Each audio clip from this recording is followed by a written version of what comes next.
I picked up a passenger at 2 a.m. The problem, he was already dead. My name's Mark. I've been driving a taxi and for 10 years.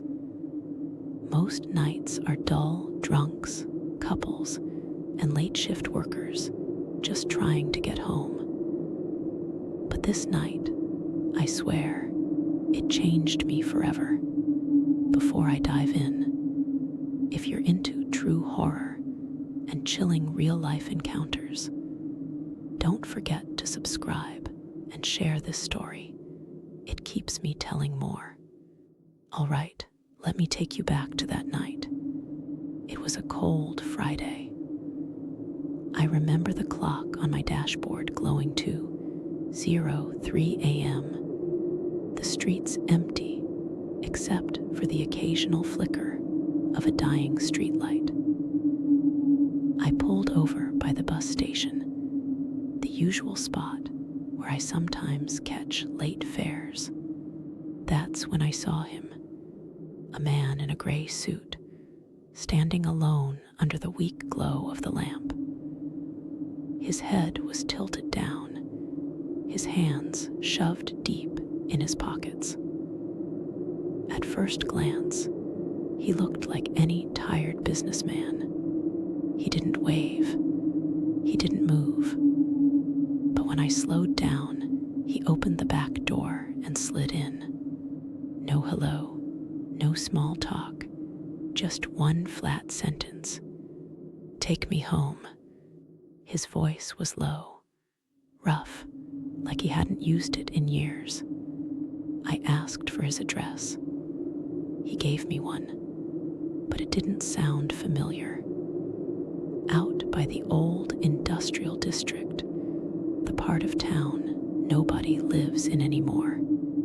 The farther we drove, the heavier the air felt inside the cab. He sat directly behind me, and every time I glanced in the mirror, I could swear his face blurred in the reflection. His skin looked pale, too pale. At one stoplight, I noticed something chilling. The temperature in the car had dropped so sharply, my windows began to fog. My breath came out in thick, white puffs. "Cold night, huh?" I muttered, trying to break the silence. He didn't answer. He just smiled. We finally reached the address. But there was no house, just an abandoned lot, overgrown with weeds, surrounded by rusted fences. In the center stood the remains of what must have been a burned-down home, blackened beams, a collapsed roof, ash still visible even in the dim moonlight. I turned to ask if this was the right place. That's when I froze. The back seat was empty. The door hadn't opened. I would have heard it. My cab light didn't even flick on. He was just gone. Then, a knock, not on the window, from inside the trunk. My chest tightened. My hands shook so badly, I almost stalled the engine. The knocking grew louder, desperate, like fists slamming from inside the metal. I jumped out, heart racing, and unlocked the trunk. Nothing, just the faint, lingering smell of smoke and charred wood. That's when I heard it, his voice, whispering directly behind my ear, though nobody was there.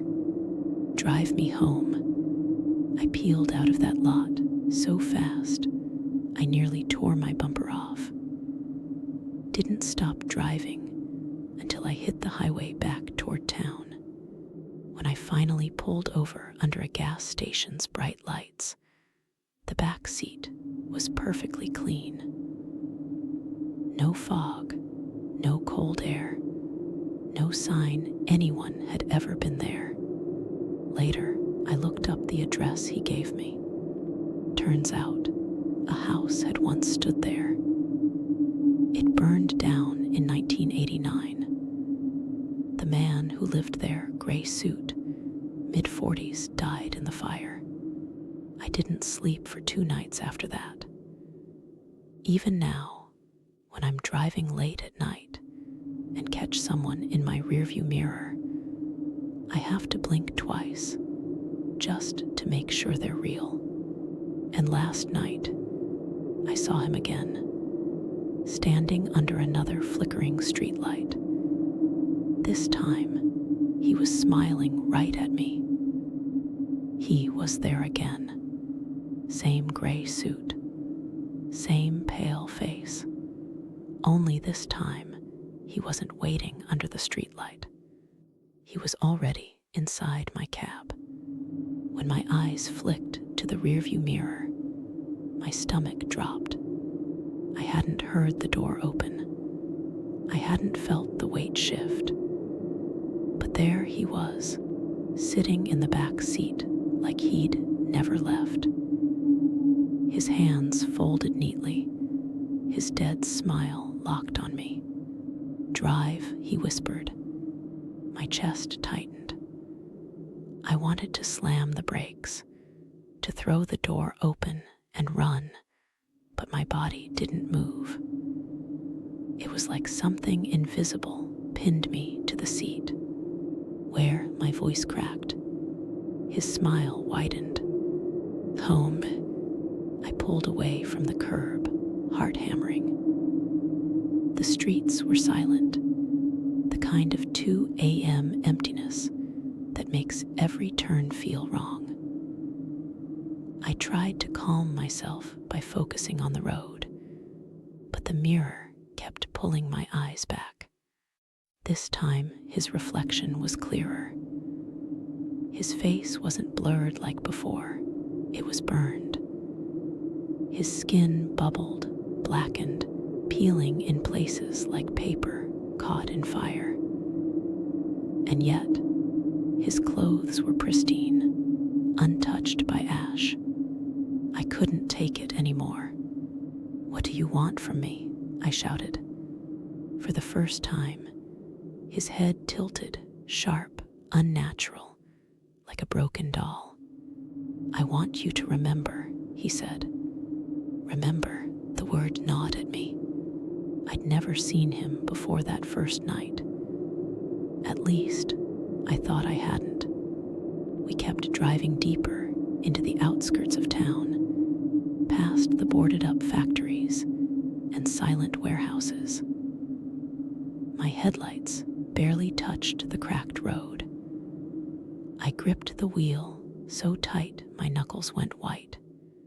Then he spoke again, his voice sharper, closer, like he was right beside me.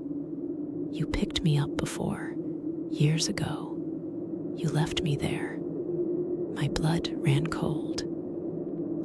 I don't know what you're talking about." But as soon as I said it, something shifted. Memories I had buried clawed at the edges of my mind. We pulled into the same burned lot. Only this time, it wasn't abandoned. My headlights illuminated a house that shouldn't exist. The charred wreck was gone. In its place stood a pristine 2-story home, lights glowing warmly in the windows. A family photo hung crookedly on the porch. The man in the back leaned forward, his face inches from mine. I smelled smoke, thick and suffocating. "You remember now," he hissed. And it hit me. Years ago, long before I drove taxis for a living, I worked odd jobs. One winter night, I was out near this part of town. I'd seen smoke rising from the house. I heard screams, and I kept walking. I told myself later it was because I didn't have a phone, because I was scared, because it wasn't my business. But deep down, I knew the truth. I could have tried. I didn't. The fire had killed him. My body shook as the truth sank in. I hadn't just picked up a ghost. I had picked up my guilt. The house flickered like a bad signal on a TV, burned 1 second, whole the next. His figure blurred with it, phasing between man and charred corpse. I gave you a chance to save me, he said, his voice layered, echoing. And now, you'll know what it feels like to burn. Flames burst across the back seat, licking at the leather. Yet the heat didn't spread forward. My eyes stung, my lungs filled with smoke, but the car kept rolling. I swerved off the road, crashing onto the shoulder. My door flew open, and I tumbled out, gasping. When I looked back, the cab was gone. No fire, no wreck, just an empty stretch of cracked pavement under the dead streetlight.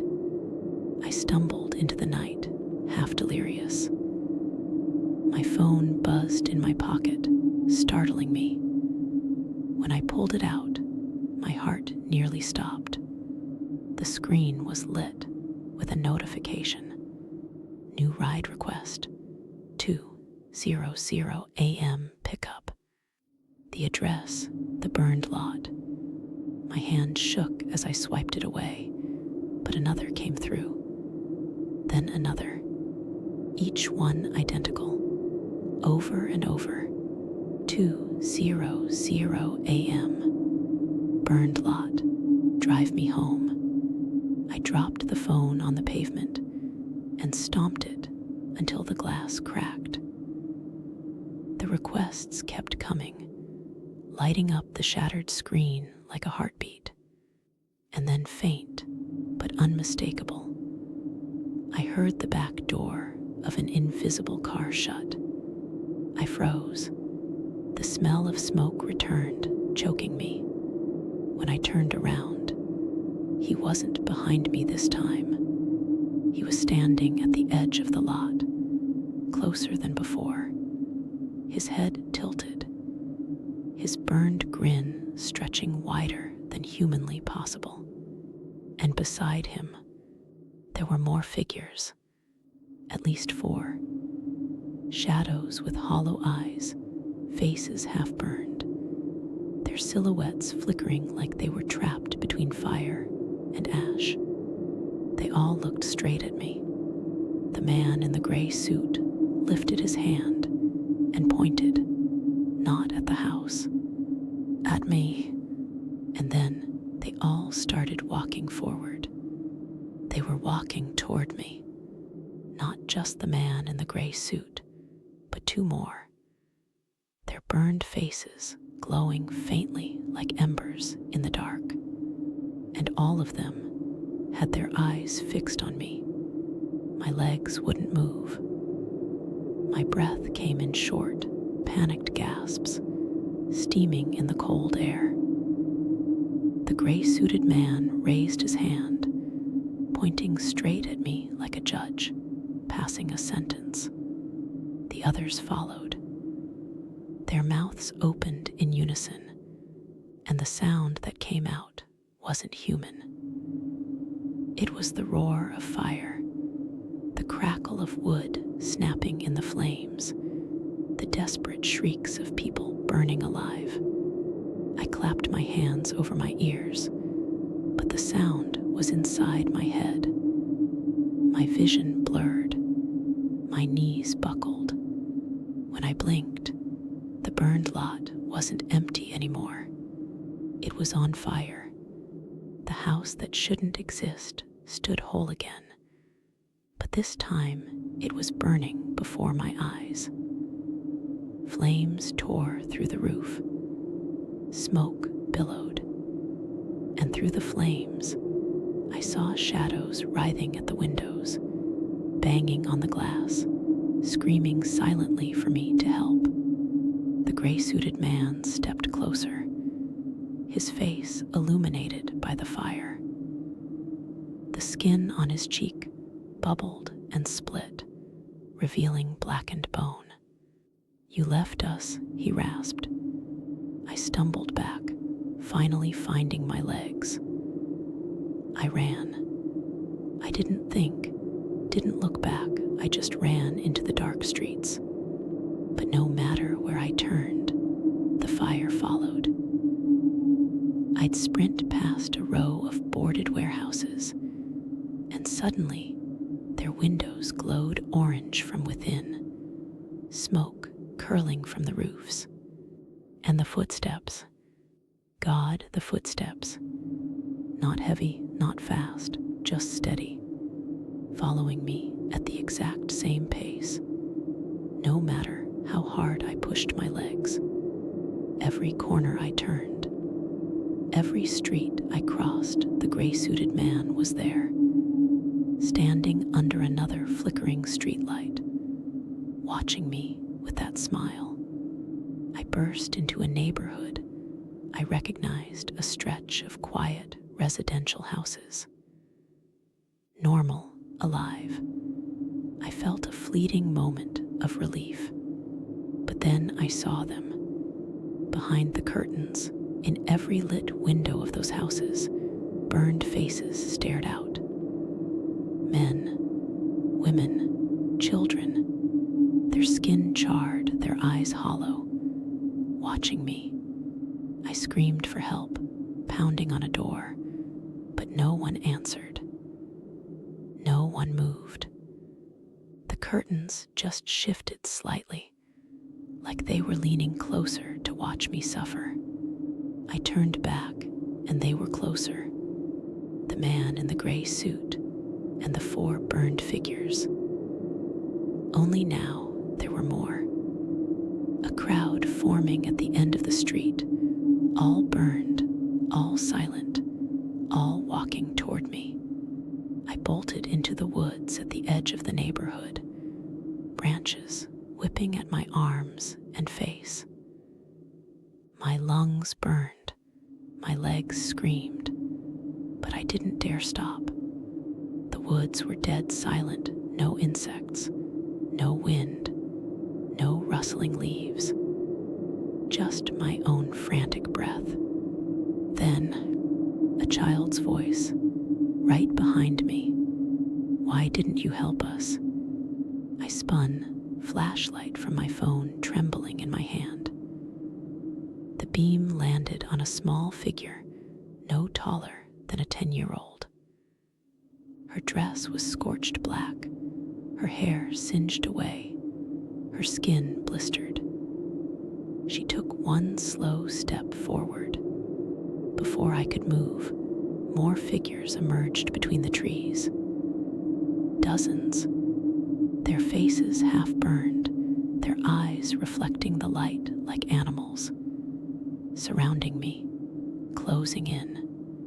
I staggered back until my shoulders slammed into a tree. My flashlight flickered, then died, and in the pitch black, I heard them all whispering in perfect unison, "Drive us home." When I opened my eyes again, I wasn't in the woods. I was behind the wheel of my cab, engine humming, dashboard glowing 2:00 a.m. My hands gripped the wheel, so tight my nails cut into my palms. My chest heaved like I'd been running for hours. And in the back seat, every single one of them sat there. The gray-suited man, the little girl, the 4 burned figures, the crowd. Every seat was filled, the aisle packed, bodies pressed against the glass. Charred faces lit by the faint interior light, all staring at me. "Drive us home," they whispered. I slammed the brakes, but the cab didn't stop. My foot crushed the pedal, yet the car rolled on smoothly, steering itself down a road I didn't recognize. Outside the windows, the world flickered. One moment, it was the highway. Next, it was flames. Then woods. Then houses. Like the road was unraveling time itself. I begged, I screamed. I swore I'd never run again, that I'd help, that I'd do anything. But they didn't answer. They just stared. Finally, the cab slowed. Ahead, I saw it, the burned lot. But it wasn't just the house this time. The entire street was gone. In its place stretched a massive cemetery, graves stretching endlessly under the moonlight. And in the center stood one fresh grave, soil still loose, a wooden cross jammed into the dirt. The car rolled to a stop in front of it. The man in the gray suit leaned forward, his burned lips curling into a grin. "This one's yours," he whispered. The back doors creaked open. The burned crowd began to climb out, one by one, their charred feet crunching on the gravel. And then I felt its hands gripping my shoulders from behind the seat. Cold, strong, pulling me backward. The last thing I saw before darkness swallowed me was the gray-suited man climbing into the driver's seat and starting the meter. Then everything went black. When I opened my eyes, I was no longer in the cab. I was in the passenger seat. The car moved on its own, gliding down a narrow road I didn't recognize. Fog swallowed the world beyond the headlights, thick and suffocating. I tried to grab the wheel, to fight for control, but my body wouldn't move. My arms sat frozen at my sides, my head locked in place, forced to watch. The gray-suited man drove in silence, his burned face reflected faintly in the glass. His smile was calm, patient, as if he'd been waiting for this moment for years. "Where are we going?" I croaked, my throat raw. He glanced at me briefly, then back at the road. "Home." The fog thinned for just a second, and I saw it. A town up ahead. But not my town. Not any place I'd ever seen before. The buildings leaned at impossible angles, windows glowing with dim orange light. Street signs bore no words, only black scorch marks. People walked the sidewalks, but when I looked closer, my stomach lurched. They weren't people. Their bodies were burned, twisted, some missing limbs, others crawling on all fours. And every one of them turned their head in perfect unison as our cab rolled past, hollow eyes tracking me through the glass. It wasn't a town. It was a graveyard of souls. The car slowed at an intersection where every street stretched into darkness. Without hesitation, the gray-suited man flicked the turn signal and pulled over. The back doors opened by themselves. One by one, figures climbed in.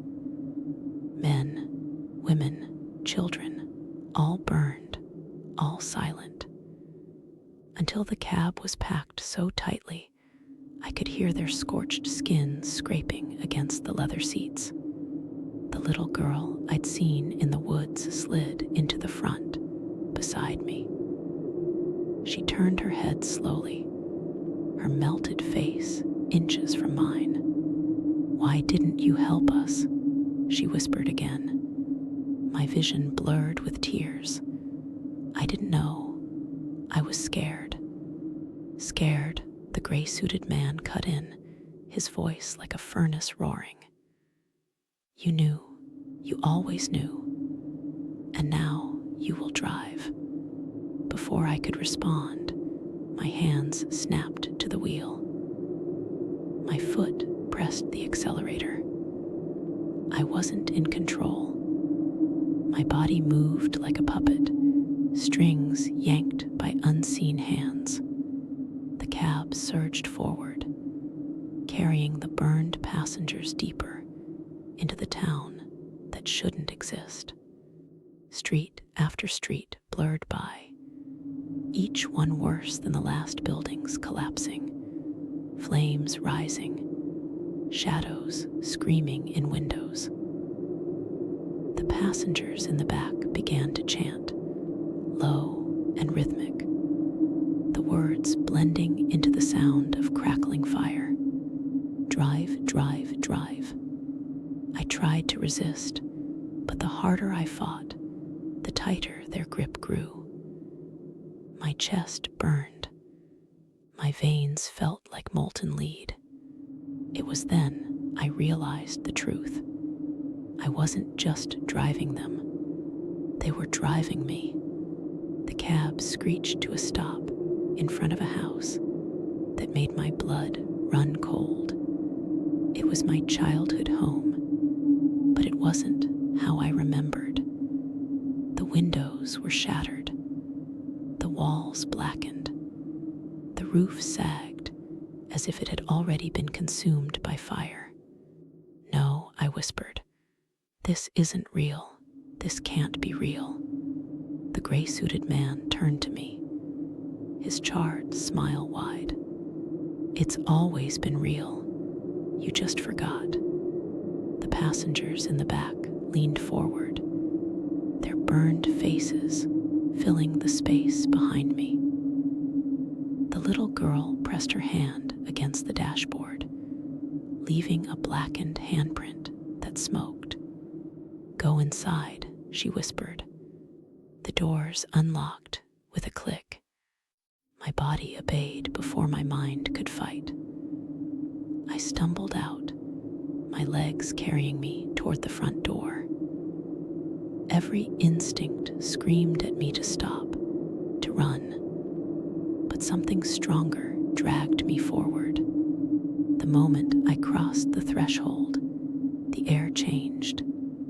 The smell of smoke hit me first. Then the heat. Flames crawled across the walls, but they didn't consume them, they burned in place, frozen in time. Shadows of people flickered in the fire, replaying their last moments. I heard screams. I heard pounding fists against the walls. And worst of all, I heard my own voice, years younger, distant, muttering the same words over and over. It's not my problem. Keep walking. It's not my problem. I dropped to my knees, clutching my head. Stop, please stop. But the fire only grew. In the heart of the burning house stood a mirror, cracked, soot-stained. And when I looked into it, my stomach turned to ice. It wasn't me staring back. It was the gray-suited man. Same pale suit, same charred skin, same smile. He raised a burned hand in the reflection, and I felt my own arm rise with it. He whispered, and his words came from my mouth. This is who you've always been. The flames surged higher, consuming the house, the mirror, everything around me. The last thing I saw before the fire swallowed me whole was the crowd of burned faces stepping through the flames, reaching for me. And when the world went black again, I wasn't sure anymore if I was alive or if I had already taken his place. I stumbled back from the flames, choking on smoke, my eyes burning. house wasn't just fire and ash anymore. It was whole again. The curtains were up. The lights inside were on. And through the window, I saw myself. Not burned, not broken. Just sitting at the kitchen table, smiling. The version of me inside slowly turned its head and raised a hand to wave. That's when I realized the taxi keys in my pocket were gone. And the sound of an engine idling started behind me. If you were me, would you open that